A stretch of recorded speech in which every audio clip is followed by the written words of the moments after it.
नमस्कार, राजस्थान लाइव में आप सभी का स्वागत है। मैं हूं आपके साथ ऋचा सिंह। चलिए खबरों की शुरुआत करते हैं। राजस्थान में 2 अगस्त से स्कूल खोलने की शिक्षा मंत्री की घोषणा पर गहलोत सरकार ने यू टर्न ले लिया है। जी हां, मुख्यमंत्री अशोक गहलोत ने प्रदेश में 2 अगस्त से सभी कक्षाओं के बच्चों के लिए स्कूल खोलने की शिक्षा मंत्री गोविंद सिंह डोटासरा की घोषणा को महज एक दिन बाद ही पलट दिया। सरकार ने 2 अगस्त से स्कूल खोलने की घोषणा से यू टर्न लेते हुए अब 5 मंत्रियों की एक कमेटी बनाई है। यह कमेटी तय करेगी कि स्कूल खोलने की तारीख और किस कक्षा तक के बच्चों को स्कूल बुलाया जाए।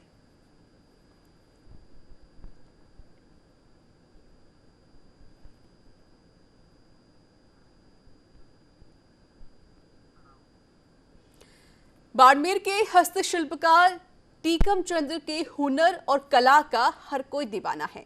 इन्होंने अपने घर में मानो पूरा राजस्थान बसा रखा है। राजस्थान के ऐतिहासिक स्थलों का एक भी ऐसा मॉडल नहीं है जो इनके घर में ना हो। खास बात यह है कि यह सभी इन्होंने अपने हाथों से बनाए हैं। टीकम चंद अपने हुनर और कला से जयपुर के हवा महल, जोधपुर के मेहरानगढ़, जैसलमेर के सोनार जैसे किले दिखने वाले मॉडल तैयार किए हैं। और जब इन कलाकृतियों की किसी ने कदर नहीं की तो अपने कच्चे घर में अपनी पत्नी के नाम से गोमती म्यूजियम कला केंद्र बना दिया है। इन सुंदर आकर्षक आकृतियों के अलावा करीब 150 अन्य कलाकृतियां बना चुके हैं। बताया जा रहा है कि बाड़मेर रूपाड़ियों की ढाड़ी निवासी टीकम चंद्र को बचपन से आकृतियां बनाने का शौक था।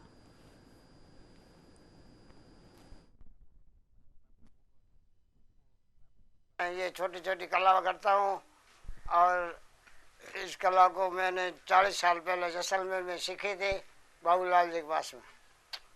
और इस कला सीखने के बाद में मैं आज 10 साल हो गए हमें जैसलमेर छोड़ के बाड़मेर आया। उसमें हमने कुछ कमाने में लिए, हमें कोई गवर्नमेंट या सरकार से कोई फ़ायदा नहीं मिला। जैसलमेर में तो कुछ पैटर्न वाले और कहीं सरकार मुरमेला में और कहीं मेरे को जिला उद्योग केंद्र से कुछ फ़ायदा मिलता था। अब यहाँ आने में मेरे को कोई फ़ायदा नहीं मिला है और इसलिए ये कला हमारी बंद पड़ी है। इस कला को आगे बढ़ाने के लिए सरकार से भी निवेदन करता हूँ कि मेरी कला आगे बढ़ावे।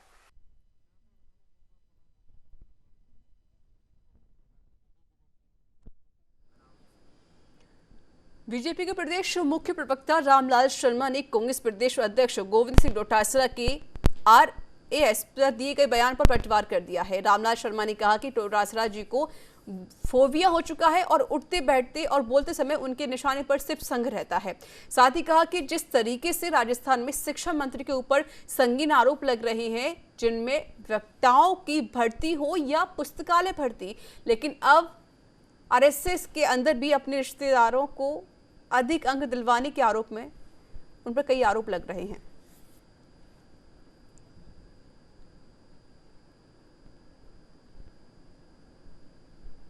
कांग्रेस पार्टी के प्रदेश अध्यक्ष गोविंद सिंह डोटासरा जी को फोबिया हो चुका है और फोबिया इस बात का हो चुका है कि वो उठते बैठते बोलते समय सिर्फ और सिर्फ उनके निशाने के ऊपर संघ रहता है। अब संघ उनके निशाने के ऊपर है, इसके 2 ही कारण है। एक तो ये कि सोनिया गांधी जी को खुश रखकर और अपने पद के ऊपर बना रहना चाहते हैं, और दूसरी ये कि आने वाले समय के अंदर उनकी विधानसभा क्षेत्र के अंदर संघ ही उनको चुनौती देने वाला है। इन 2 के अलावा तीसरा कोई कारण नहीं है। लेकिन जिन तरीके से राजस्थान के अंदर आपके ऊपर संगीन आरोप लग रहे हैं, व्याख्याताओं की भर्ती के ऊपर संगीन आरोप आपके ऊपर, आपके बेटे के ऊपर, आपके इंस्टीट्यूट के ऊपर लगे, संगीन आरोप पुस्तकालय की भर्ती के अंदर भी लगे, और अब आरएएस के अंदर भी अपने रिश्तेदारों को अधिक अंक दिलाने के आरोप भी आपके ऊपर लग रहे हैं। थोड़ी सी नैतिकता और थोड़ी सी संवेदनशीलता या थोड़ी सी भी मर्यादा आप में है तो सबसे पहले आपको घोषणा इस बात की करनी चाहिए कि मैं रिजाइन देता हूं अपने पद से। पहले इसकी पूरे मामले की जांच कराए और जांच के उपरांत यदि आप निर्दोष हो तो आप एक विभाग क्या 5 विभाग राजस्थान के संभालिए। लेकिन एक तरफ जहां मॉनसून अपनी बेरुखी दिखा रहा है तो वहीं टोंक जिले का विद्युत विभाग भी अपनी मनमानी करता हुआ दिखाई दे रहा है। दरअसल टोंक में अघोषित विद्युत कटौती करने से लोगों को परेशानी का सामना करना पड़ रहा है, तो वहीं विद्युत लाइन का रखरखाव भी उचित रूप से नहीं किया जा रहा, जिसे लेकर लोगों को 10 घंटे अंधेरे में रहना पड़ा। तो वहीं विद्युत विभाग के खिलाफ जमकर नारेबाजी भी हुई।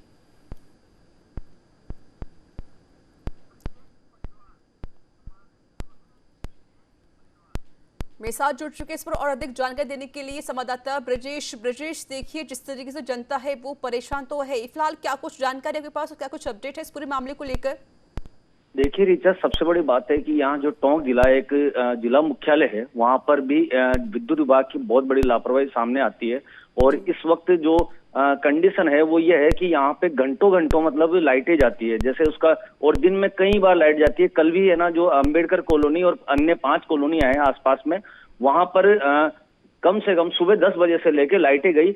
जब हजारों कंप्लेंट जो जयपुर जो विद्युत का वो है समस्या का जहां समाधान किया जाता है, वहां पे जब गई, उसके बाद भी रात को 9 बजे जब क्रेन आई और वहां पे उन्होंने देखा तो ट्रांसफार्मर वहां फूका हुआ था। लेकिन ट्रांसफार्मर फूका होने के बाद भी विद्युत विभाग के पास, टोंक विद्युत विभाग के पास किसी प्रकार के संसाधन उपलब्ध नहीं है। और उन्होंने ये जो निजी क्रेन मालिक है उनको फायदा पहुंचाने के लिए निजी क्रेनों को बुलाया और वहां पर उन्होंने ये रात को कम से कम 2 घंटे की मशक्कत के बाद ये जो ट्रांसफार्मर लगाया, जिससे बहुत जनता को परेशानी हुई। और बहुत सबने, जो कॉलोनी निवासी थे, जो गर्मी की आग से बेहाल थे, उन्होंने रोड जाम किया और वहां पे नारेबाजी की विद्युत विभाग के। ये रोज रोज का इनका काम हो रहा है। साथ में एक चीज और मैं आपको बता दूं कि सबसे बड़ी बात है कि यहाँ पे जो बिजली की कंप्लेंट दूर करने के लिए सिर्फ 2 ही गाड़ियां उपलब्ध है, जो कि थर्ड पार्टी को दिया गया है और जो कि पूरे टोंक जिले के शहर व ग्रामीण के लिए काम में ली जाती है। जैसे अगर सुबह कंप्लेंट की जाती है तो वो रात के 10 बजे 12 बजे तक उस कंप्लेंट को दूर किया जाता है। उससे विद्युत लाइनें ठीक करने में बहुत समस्या आती है। जब हमने इनके जो कर्मचारी है उनसे भी बात की तो वो भी बहुत परेशान है। उनको भी 5,000 रुपए के अंदर काम कराया जाता है, ताकि वो भी जानबूझकर इस काम को पूरा नहीं कर पाते हैं। तो देखा जाए तो ऋचा, यहाँ पे जो टोंक का विद्युत विभाग है वो भगवान भरोसे है, जबकि ये जो सचिन पायलट का विधायक जो यहाँ के हैं, यहाँ के होने के बाद भी उनके उस विधायक जो है उनके बाद भी यहाँ पे विद्युत विभाग की मनमानी बहुत ज्यादा चल रही है। देखिए, बिजली की लगातार समस्या यहाँ पर बनी हुई है, लोग परेशान भी नजर आ रहे हैं। आपने किसी विद्युत विभाग के अधिकारी से बात करने की कोशिश की, आखिर लापरवाही क्यों की जा रही है?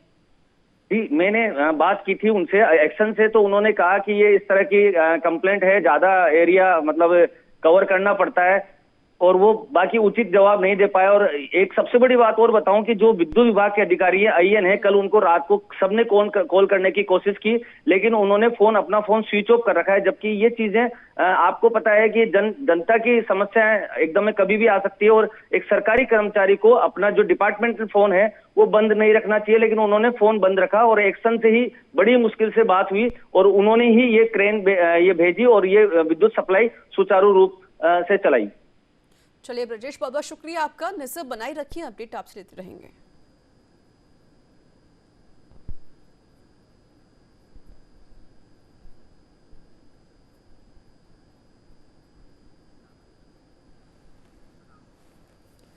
भरतपुर की बयाना में चोरियों का सिलसिला थमने का नाम नहीं ले रहा है, जहां देर रात चोरों ने 2 चोरी की वारदातों को अंजाम दिया। जानकारी के मुताबिक मालीपुरा शेरगढ़ स्थित चोरों ने किराना की दुकान का ताला तोड़कर करीब 50,000 का सामान लेकर फरार हो गए। तो वहीं दूसरी ओर एक मंदिर की तिजोरी लेकर फरार हो गए। हालांकि अभी तक चोरी की घटना का खुलासा नहीं हो सका है।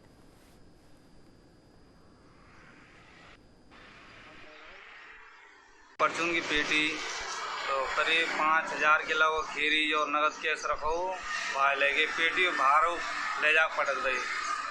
करीब एक टिफिन में यानी 15,000 रुपये अलग से रख रखे, पर टिफिन ही ले गए। वहाँ में जैसे परचून के बिल वाउचर हुए, पर्ची भी वहाँ साथ में थी, भी निकाल ले गए।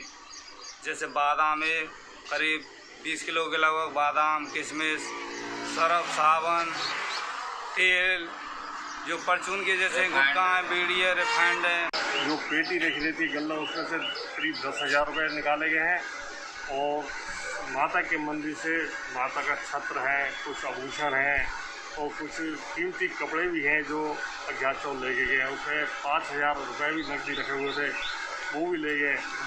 और घंटी वगैरह पीतल की और कुछ सामान पीतल का था, वो भी ले गए हैं। जयपुर के गलताजी तीर्थ क्षेत्र के आमागढ़ किले पर विगत कई वर्षों से भगवा ध्वज लहरा रहा था, जिसको कांग्रेसी विधायक रामकेश के समर्थकों ने बकरा ईद के दिन योजनाबद्ध तरीके से हटाकर फाड़ दिया, जिसको लेकर चित्तौड़गढ़ जिला मुख्यालय पर विश्व हिंदू परिषद और बजरंग दल के कार्यकर्ताओं ने जिला कलेक्ट्री परिसर में पहुंचे, जहां उन्होंने कांग्रेसी विधायक के खिलाफ जमकर नारेबाजी की और कांग्रेस विधायक को बर्खास्त करने की मांग को लेकर मुख्यमंत्री के नाम मुख्य कार्यकारी अधिकारी को ज्ञापन सौंपा।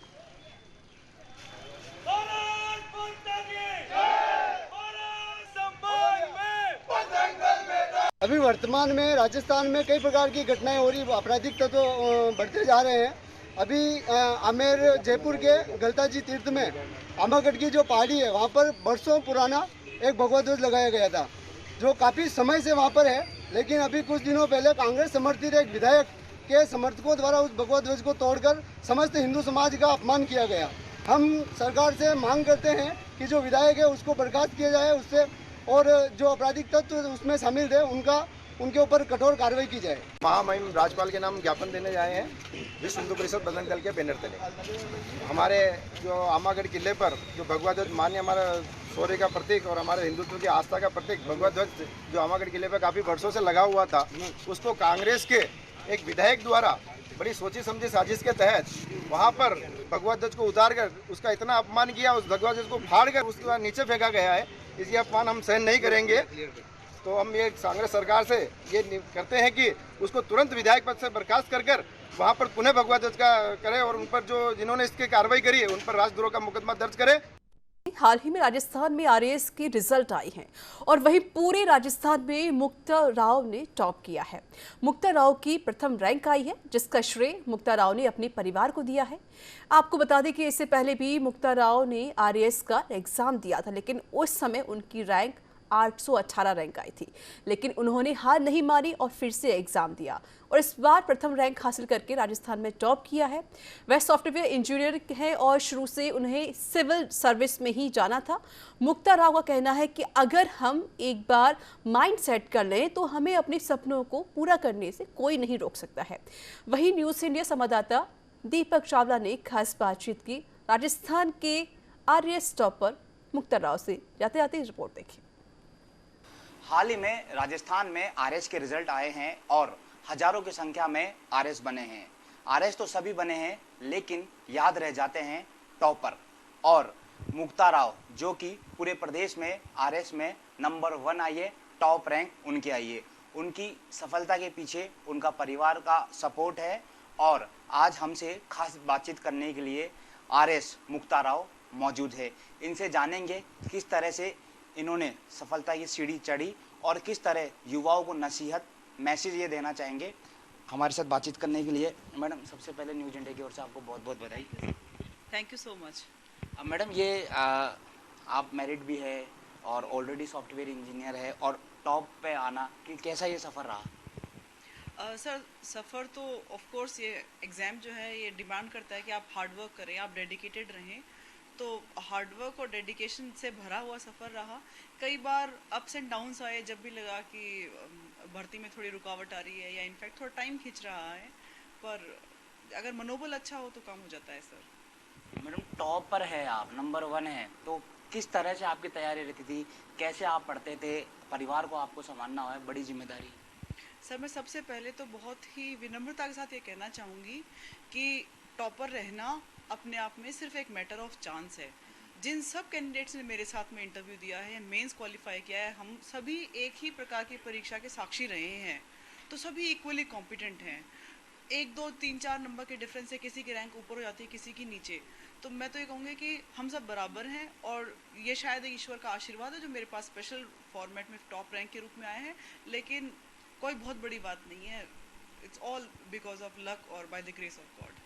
मतलब जब आप ड्यूटी पे जाएंगे तो आपको प्राउड नहीं रहेगा कि मैं टॉपर हूँ, माइंड में ये रहने वाला है या नहीं रहने वाला है? प्राउड सर कभी भी नहीं, कभी भी नहीं। हम सब एक ही टाइप की सर्विस ज्वाइन करेंगे, हम सबका कैडर एक ही होगा और हम सभी एक साथ एक ही टीम का हिस्सा होंगे। तो अपने आप को ये समझना तो अपने आप में बहुत बड़ी, मुझे लगता है, बेवकूफ़ी होगी इस स्तर पे आकर के कि मैं कहूँ कि मैं टॉपर थी और कोई और नहीं। हम सब बराबर हैं, हम सभी एक। मैं चाहती हूँ कि मैं एक अच्छी टीम का निर्माण करें और उस टीम के सभी लोग सहभागी हों और समाज के लिए कुछ कर पाएँ, राज्य की नीतियों को हम लागू कर पाएँ। और कि सरकार के जो स्ट्रॉन्ग पिलर्स के रूप में सरकार देखती है वो ब्यूरोक्रेट्स को देखती है। तो आई एम प्रिटी श्योर कि हम सब अच्छा काम करने की कोशिश करेंगे। सही कहा आपने, डाउन टू अर्थ रहना चाहिए। तमाम युवा, स्टूडेंट, दर्शक सब ये जानना चाहते हैं, आप मैरिड भी है, ऑलरेडी काम भी कर रहे हैं, लोगों के मन में ये होता है कि हम जॉब करने लग जाते हैं तो पढ़ाई नहीं हो पाती। मैरिड वुमेन है, उनको ये लगता है कि हम तो घर गृहस्थी संभालेंगे तो पढ़ाई नहीं कर पाएंगे। तो कैसे आप लोगों को मैसेज देना चाहेंगे और कैसे आप मैनेज करते थे? मैं इसको ना 3 भागों में बांटूंगी आपके सवाल को, क्योंकि 3 डिफरेंट टाइप ऑफ कैंडिडेट्स हैं जो यहाँ अवेलेबल हैं। एक तो मेरे जैसे कैंडिडेट्स जिनको लगता है कि थोड़ी जिम्मेदारियाँ ज़्यादा हैं, एक वो जो वुमन है मेरे जैसी ही पोजीशन में ऑलरेडी वर्किंग है, और तीसरे वो जो अन्य सभी कैंडिडेट्स लेकिन वर्किंग है। मैं आप सभी को कहना चाहूँगी कि जो सेकंड और थर्ड कैटेगरी में आने वाले कैंडिडेट्स हैं जो ऑलरेडी वर्किंग हैं, वो मुझसे ज़्यादा ख़राब स्थिति में थे। मेरे पास तो टाइम था, क्योंकि वो लोग 8 घंटे, यदि कम से कम 8 घंटे की जॉब करते हैं तो वो 8 घंटा मेरे पास भी तो था। सबको 24 घंटे मिलते हैं। मैंने उस 8 घंटे का इस्तेमाल खुद की तैयारी के लिए किया, और वो जो मेरे सहभागी हैं, सहपाठी हैं, इनफैक्ट इस बात में साथ में कैंडिडेट्स हैं, वो जो ऑलरेडी वर्किंग थे, उन्होंने तो उसके अलावा एक्स्ट्रा टाइम निकाला है, तो वो तो अधिक साधुवाद के पात्र हैं। यदि कोई भी महिला ये सोचे कि मुझे अपने लिए समय निकालना है, तो हमारे पास 24 घंटे काम नहीं होता। कुछ घंटे सुबह, कुछ घंटे शाम, और शायद स्कूल से बच्चे के आने के बाद में कुछ 1-2 घंटे का काम होता है। उसके अलावा सब टाइम जो है हम मैनेज कर सकते हैं। तो सभी बहनों से आग्रह करना चाहूँगी, अपने सपनों को आप पंख दीजिए, मेहनत कीजिए, और टाइम निकालेंगे तो निकल जाएगा। स्टडी का कैसे रहता था? आप कितने घंटे पढ़ाई करते थे और कैसे शेड्यूल बैठाते थे या प्लान के साथ पढ़ाई करते थे? सर, मॉर्निंग में सारे काम करने के बाद, क्योंकि ये एग्ज़ाम जो था वो जून 2019 से पहले प्री और मेंस ख़त्म हो चुके थे। कोविड उसके बहुत बाद में आया, तो तब तक स्कूलें खुली हुई थी। बच्चे को और हस्बैंड का दोनों का काम करने के बाद, टिफ़िन पैक करने के बाद, स्कूल और कॉलेज रेस्पेक्टिव भेजने के बाद, मैंने डिसाइड कर रखा था कि अगले 5 घंटे जब तक बच्चा स्कूल में है, वो 5 घंटे मेरे खुद के लिए हैं। सारा काम रखा रह जाए, पर मैं उस 5 घंटे में पढ़ती थी। और फिर जैसे बच्चा स्कूल से आया, उसके साथ में लंच करना, उसकी स्कूल की एक्टिविटीज़ के बारे में उसकी पूरी बातें सुनना। इट इज़ वेरी इंपॉर्टेंट कि आप चाइल्ड की सारी बातें सुने, और फिर उसके बाद में उसको ये कहना कि बेटे आप होमवर्क कर लीजिए, मैं अपना और काम कर लेती हूँ। तो इस प्रकार से मैनेज किया। और जब भी उसके साथ खेलती थी तो मैं अपने ऑडियो नोट्स को सुन लेती थी। ऑनलाइन पे अवेलेबल बहुत सारे यूट्यूब चैनल्स पे अच्छे वीडियोस आते हैं जो आपको न केवल ज्ञान देते हैं बल्कि मोटिवेशन देते हैं, उनको भी सुनती रहती थी। इस प्रकार से तैयारी जारी रखी। यानी कि परफेक्ट वुमेन का काम आपने किया है, परिवार, बच्चे और आपकी जॉब, इसके अलावा पढ़ाई भी। परफेक्ट वुमन तो नहीं, उसमें तो भी बहुत सारी गुंजाइश है। इम्प्रूवमेंट का एरिया हर व्यक्ति के अंदर होता है। हाँ, लेकिन मैंने कोशिश किया है कि मैं स्मार्टली अपने टाइम को मैनेज कर पाऊँ, टेक्नोलॉजी का अच्छा इस्तेमाल कर पाऊँ। इस ध्येय ने मुझे काफ़ी सहयोग दिया है। मैडम, आपके बारे में दर्शक जानना चाहेंगे। शादी, परिवार, इसके अलावा परिवार में किसका सपोर्ट रहा, कहाँ से आपको मोटिवेशन मिली? मोटिवेशन दोनों परिवारों से ही मिली। जैसे कि मैंने पहले भी बहुत बार बताया, मेरे दादाजी एक फ्रीडम फाइटर थे, उनकी समाज में बहुत रेस्पेक्ट थी और उन्होंने फिलांथ्रोपी के बहुत सारे काम किए। तो उनको देख के लगता था कि वो समाज के लिए बहुत कुछ अच्छा कर रहे हैं। उनकी फंडामेंटल वैल्यूज़ के बारे में आपको 1-2 लेसन्स में बताना चाहूँगी। वो अक्सर कहते थे कि जिस स्कूल में आप पढ़े हो वो आपने हो या आपके पेरेंट्स ने नहीं बनाई है, वो किसी और ने बनाई, चाहे वो प्राइवेट था चाहे वो सरकारी संस्थान था, लेकिन किसी और ने बनाई। आप एक छोटी सी फीस दे करके उसमें पढ़े हो, लेकिन आपका ज्ञानोपार्जन आप देखिए आपने कितना सारा ज्ञान पाया है वहाँ से। ऐसे ही कॉलेज, तो वो कहते थे कि समाज के संस्थानों पे सभी का बराबर हक होना चाहिए। तो आपको समाज के लिए कृतज्ञ होना चाहिए कि आपने बहुत कुछ लिया है। जिस रोड पे मैं चल रही हूँ वो रोड मेरी नहीं बनाई हुई है, लेकिन मैं उसका उपयोग कर रही हूँ। कुछ लोग कहते होंगे कि शायद मैं रोड टैक्स भी देता हूँ, लेकिन आप देखिए कितना कंट्रीब्यूट कर रहे हैं हम रोड टैक्स के लिए। यानी हमने समाज से बहुत कुछ लिया है, और उसको यदि आप किसी भी फॉर्मेट में वापस दे पाएँ तो ये कृतज्ञता रहेगी। ये तो मैंने मेरे पिछले परिवार से सीखा। मेरे जो नए सेट ऑफ फैमिली है, उस फैमिली से भी मुझे बहुत मोटिवेशन मिला। मेरे फादर इन लॉ एक रिटायर्ड हेडमास्टर रहे हैं। उनके पढ़ाए हुए स्टूडेंट्स जो हैं उनके लिए अभी भी बहुत आभारी हैं, कृतज्ञ रहते हैं, समाज में उनका बहुत नाम है। तो अक्सर कहा करते थे कि कोई ऐसा बच्चा भी हमारे परिवार से भी निकले जो सोसाइटी के लिए कुछ और बेहतर कर पाए और नाम भी कर पाए और काम भी कर पाए। उनको मुझ में ये खूबी नज़र आई। उन्होंने मुझे कहा कि बिटिया आप अपनी करंट जॉब से अगर लगता है कि छोड़ सकते हो तो फैमिली में किसी चीज़ की कमी नहीं है। I am there to support you and I am there to back you in all formats. आप तैयारी करो, हम तुम्हारे साथ हैं। तो जब इतना मोटिवेशन मिल जाता तो सर करना ही पड़ेगा फिर तो। यानी कि आपकी सफलता के पीछे कहीं ना कहीं परिवार का साथ जरूरी है। बिल्कुल सर, परिवार का, गुरुजनों का, सहपाठियों का, सहकर्मियों का, बॉटम लाइन पे काम करने वाले सभी लोगों का, और उन सब का भी जिन्होंने शायद बहुत डिस्टेंट बैठे हुए हैं लेकिन अपनी वेल विशेस भेजी हैं, सर सभी का कंट्रीब्यूशन है। ऐसा लोग कहते हैं या ऐसा मानते हैं कि आईएएस या आरएएस या कोई भी अधिकारी बनने के लिए 24 घंटे पढ़ना पड़ता है, तो ये बात सही है या प्लानिंग के साथ पढ़ना पड़ता है? कई लोगों की हॉबी भी होती है, वो उसको छोड़ देते हैं और सीधा पढ़ाई में लग जाते हैं, तो इस बारे में आप क्या कहना चाहेंगे? सर मैं इस बारे में ये कहना चाहूँगी कि 24 घंटे तो कोई भी नहीं पढ़ सकता और हमारी भी दिमाग की कैपेसिटी है वो कितना ग्रहण कर सकता है। तो मेरे ख्याल से टाइम को स्मार्टली मैनेज करना इम्पॉर्टेंट है। बहुत ज़्यादा टाइम तक पढ़ना ज़रूरी नहीं है। कुछ लोग जैसे एक दिन 10 घंटे पढ़ लिया और अगले दिन वो बिल्कुल नहीं पढ़े, ये अपने आप में एक गलत प्रयास है। मैं चाहूँगी कि आप सभी कंसिस्टेंट रहें, रेगुलर बने रहें और बार बार एक काम का अभ्यास करेंगे तो सफलता मिलेगी। दिन कोई भी एक मत छोड़िए बीच में। डिसकंटिन्यूटी का मतलब होगा आपको वापस दोबारा से शुरू करना पड़ेगा। तो रेगुलरिटी इस पर्टिकुलर तैयारी के लिए बहुत इम्पोर्टेंट है। जैसा कि आपने बताया दादाजी फ्रीडम फाइटर, तो वो कहावत है नेवर गिव अप, तो नेवर गिव अप आप स्टूडेंट्स को या जो हाउसवाइफ है उनको कहना चाहेंगे कुछ मैसेज? ऑफ कोर्स ऑलवेज मैं सबको कहना चाहूँगी कि perseverance is the key to success. किसी भी जैसे हम अक्सर सुनते हैं ऑनलाइन, असफलता एक चुनौती है, स्वीकार करें, क्या कमी रह गई देखिए और सुधार करें, क्योंकि कोशिश करने वालों की कभी हार हो ही नहीं सकती।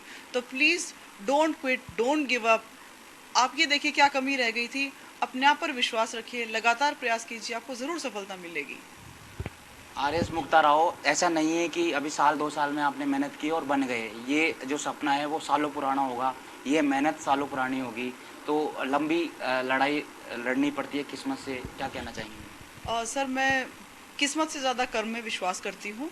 किस्मत एक कैटलिस्ट हो सकता है। ऐसा हो सकता है कि वो आपको, जैसे मैंने अभी कहा कि सिर्फ it was just a matter of chance कि मुझे रैंक 1 मिली और किसी और का रैंक कुछ और मिली, लेकिन उस लिस्ट में नाम बना पाना आपकी मेहनत की वजह से होगा।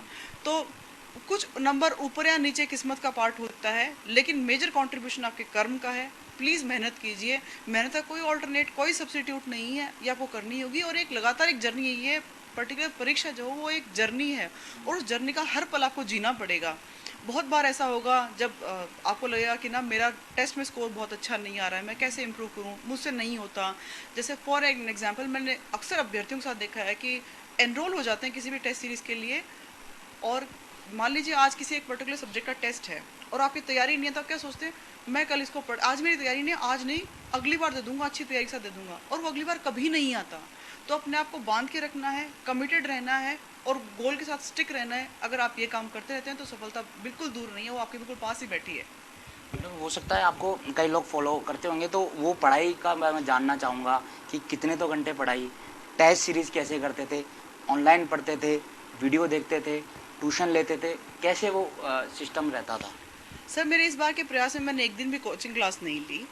पिछली बार क्योंकि मैंने 20 साल बाद में क्लास स्टार्ट की थी, तो मुझे बैठने का अभ्यास करना भी ज़रूरी था और मुझे ह्यूमैनिटीज़ बिल्कुल नहीं आता था। लेकिन 2018 वाले प्रयास में कभी कोचिंग संस्थान में गई नहीं। हाँ, टेस्ट सीरीज़ के लिए ऐसा हुआ कि कभी मैंने घर बैठे टेस्ट सीरीज़ दे दी और कभी लगा कि हाँ आज घर में काम कम है, मैं जाके वहाँ भी लिख सकती हूँ, तो मैं कोचिंग सेंटर में जाकर के भी टेस्ट सीरीज़ लिख करके आई हूँ। तो मैं सभी को ये कहना चाहूँगी कि तैयारी आप घर से भी कर सकते हो, बिल्कुल मुश्किल नहीं है, लेकिन आपको उसके लिए डेडिकेटेड समय निकालना होगा।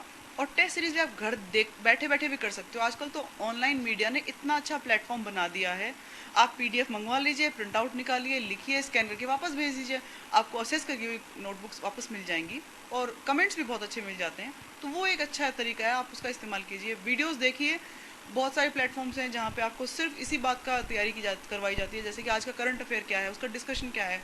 इनफैक्ट राज्यसभा जो टीवी है, उस टीवी का भी एक यूट्यूब चैनल है, आप उसको देखिए, उसमें बहुत ही बैलेंस्ड व्यू आता है किसी भी प्रॉब्लम के, क्या पॉसिबल कारण है, क्या पॉसिबल सॉल्यूशंस हो सकते हैं।